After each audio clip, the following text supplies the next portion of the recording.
Bon, bonjour tout le monde. Aujourd'hui, on va faire une petite vidéo concernant le chapitre 8. Le chapitre 8, c'est l'optimisation. Donc, ce qu'on va faire, c'est qu'on va regarder. En réalité, il n'y a pas de nouvelles matières ici. OK? On ne va pas apprendre des nouvelles choses. On va juste voir comment on peut utiliser ce qu'on a déjà vu pour résoudre certains types de problèmes. D'accord? Donc, des problèmes d'optimisation. Dans votre livre, on donne une démarche qui est comme en 4 étapes. Là. Puis, dans le fond, ce qu'on va faire ici, c'est qu'on va reprendre ces 4 étapes-là dans un exemple. Puis, c'est un peu ça, ce chapitre-là, c'est essayer de reprendre cette démarche-là avec différents problèmes qui finissent tous par se ressembler un peu finalement. Donc, la première étape, c'est souvent le cas quand on a un problème écrit, c'est de traduire le problème. Donc, dans cette étape-là, on va quand c'est nécessaire, on va identifier des variables, on va peut-être faire un schéma pour regarder ce qui se passe, ce genre de choses-là. La deuxième étape, quand on veut optimiser, ça veut dire qu'on cherche un maximum ou un minimum. Donc, ce qu'on veut optimiser, il faudra que ça se trouve dans une équation. Donc, l'équation à optimiser. Puis une fois qu'on va l'avoir trouvé, cette équation-là, ben, il va falloir essayer de trouver l'extrémum, le maximum ou le minimum. Donc, il va falloir rechercher le min ou le max. Puis pour faire ça, ben, ça suppose qu'on va dériver l'équation à optimiser et faire le tableau de signes. D'accord? Donc, c'est quelque chose qu'on a déjà vu. Quand on a fait le chapitre 6, on a fait cet exercice-là, sauf que plutôt que de le faire dans le contexte d'un problème écrit, on le faisait avec une fonction donnée. Donc là, ici, il va falloir trouver la fonction. Puis finalement, la quatrième étape, une fois qu'on a trouvé le maximum ou le minimum, ben, c'est de conclure, donc écrire une petite phrase qui explique ce qu'on a trouvé. D'accord? Donc, je vais faire un exemple. Donc, l'exemple, c'est un exemple qui est dans votre livre que je reprends parce que c'est un exemple assez typique, c'est un exemple intéressant. Donc, on vous dit sur la demi-parabole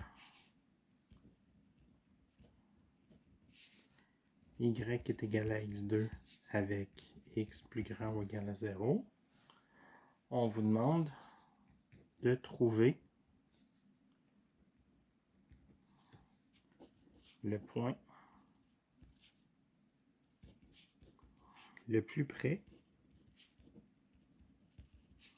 d'un point particulier.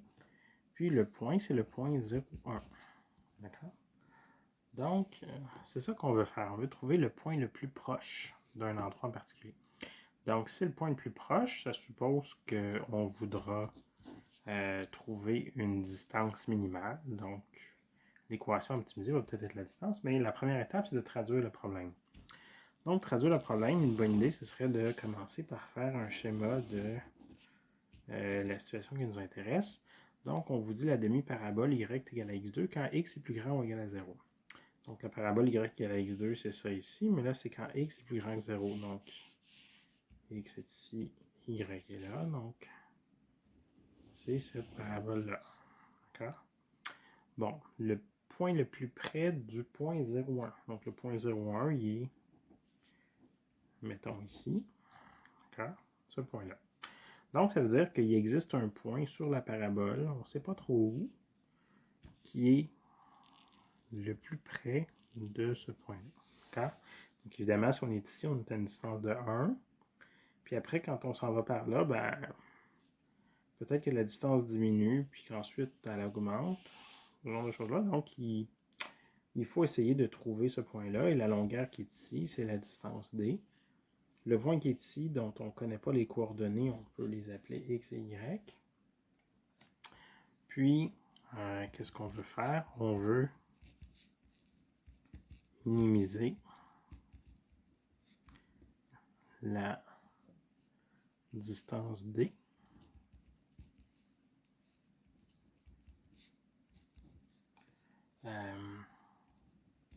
entre un certain point x, y et le point 0,1. Donc ça, c'était la première étape, c'était la traduction du problème. Maintenant, la deuxième étape, ben, c'est de trouver c'est quoi l'équation à optimiser. D'accord?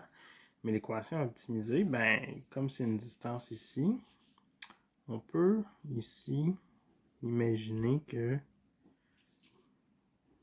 on a un triangle rectangle ici. Et si je cherche la distance entre ce point-là et ce point-là, ben, j'utilise Pythagore.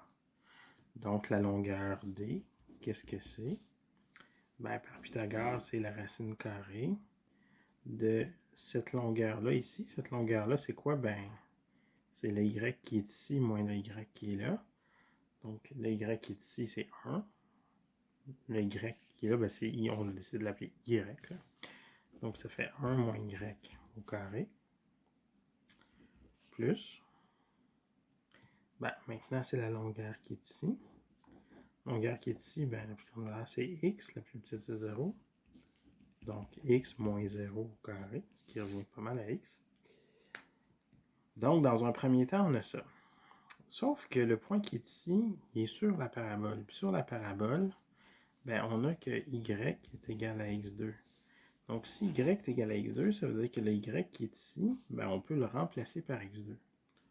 Puis là, on se retrouve avec une fonction qui est seulement une fonction de x. Donc, on a d de x qui est égal à racine carrée de 1 moins x2 au carré, plus, bon, x moins 0, ça fait x, là, plus x au carré. Donc, la fonction qu'on doit optimiser, c'est celle-là. Donc ça, c'est la deuxième étape qu'on vient de conclure, dans le fond. On a trouvé l'équation optimisée. Bon. Maintenant, une fois que ça c'est fait, on est bien content.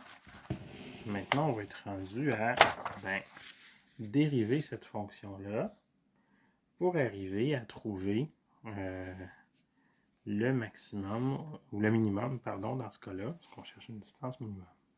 Donc, troisième étape, on commence à dériver ça. Donc, d' de x. J'ai une racine carrée, donc c'est un exposant de demi. Fait que ça me fait une demi fois cette grosse patente-là à la moins une demi cette fois.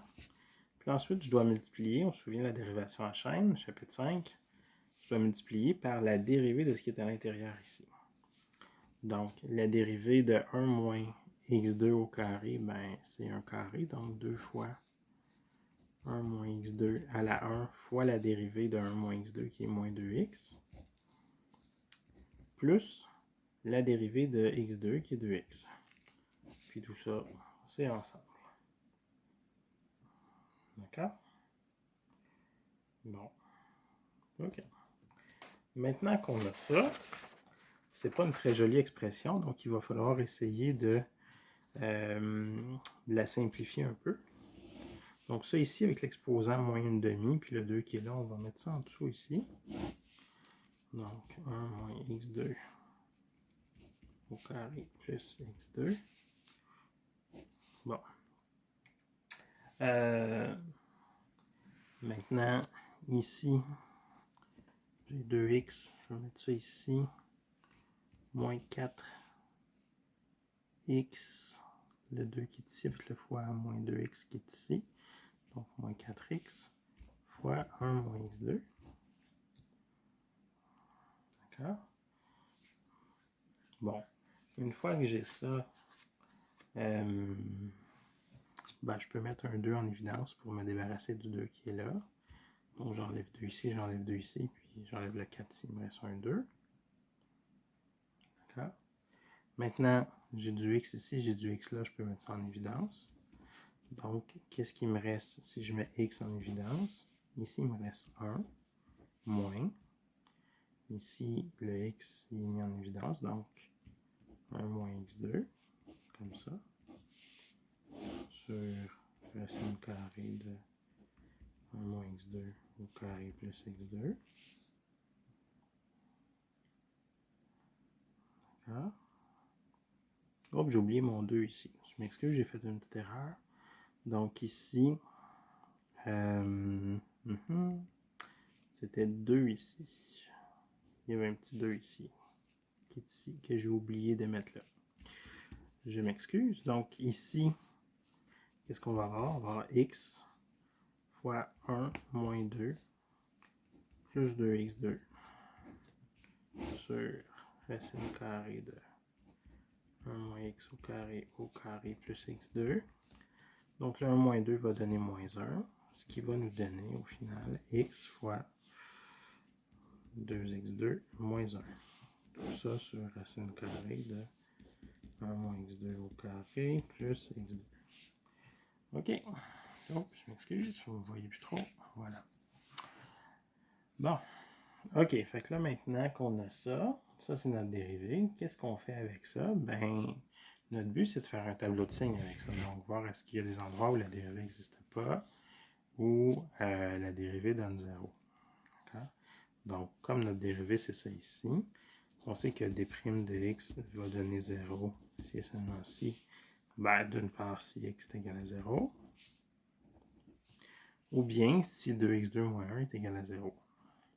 Donc, si 2x2 moins 1 est égal à 0, donc 2x2 est égal à 1, x2 est égal à 1,5, x est égal à plus ou moins 1 sur racine de 2, mais là on est du côté positif, donc on sait que ça va être un nombre positif.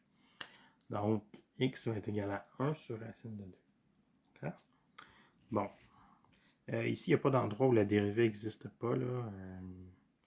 Ici, j'ai un carré que j'additionne à un carré, racine carrée, ça peut pas donner... Ça va toujours être un positif. Ça ne peut pas donner 0 au dénominateur. Donc, il n'y a pas d'endroit où la dérivée n'existe pas. La prochaine étape, c'est de faire mon tableau de signes.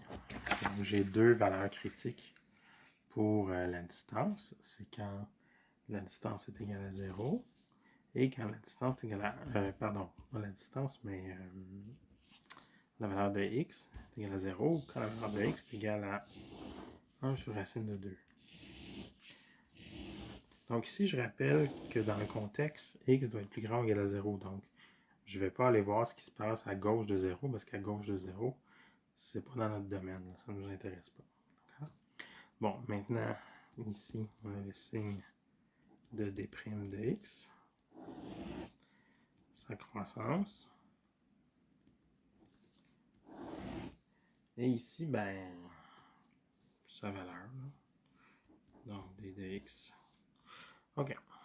Donc, ici, quand x est compris entre 0 et 1 sur racine de 2, bon, ici, ça va être positif.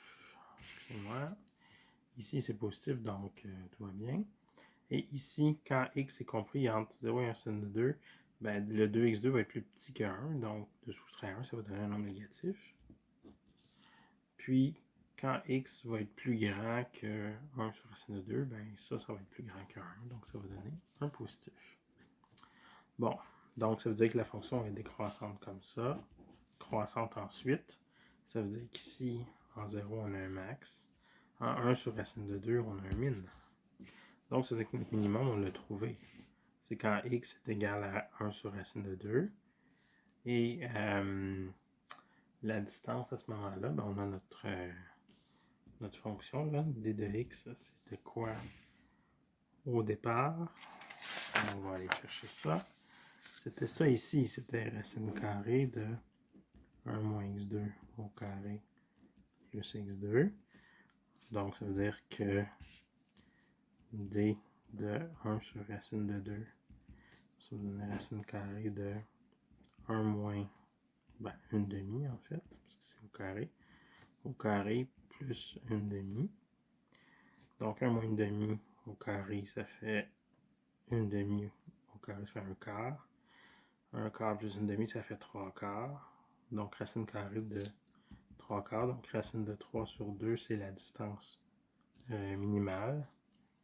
Et ben, le point qui nous intéresse, si x c'est 1 sur racine de 2, Je rappelle que y est égal à x2, donc ça veut dire qu'y est égal à 1/2. Donc, qu'est-ce qu'il nous reste à faire avec ça? C'est conclure. On a fait les 3 premières étapes. Donc, la 4e étape, c'est de conclure. Donc, le point le plus près du point 0,1 sur la demi-parabole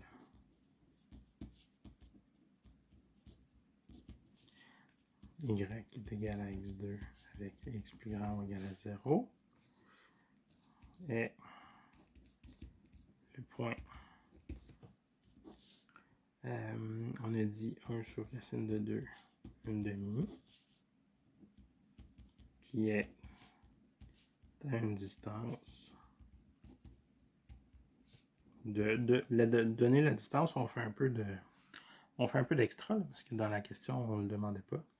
Mais bon, on le connaît, fait que on le donne. Donc, voilà. Donc, c'est de cette façon-là qu'on résout un problème d'optimisation, les 4 étapes. Je ne vais pas faire d'autres exemples. J'ai rien de plus à dire sur cette section-là. Ici, ce qui est un peu plate, c'est que il n'y a pas de recette magique. Là. Faut, on essaye les problèmes, puis ils sont tous un peu pareils, puis un peu différents en même temps. Donc, c'est à force de les essayer qu'on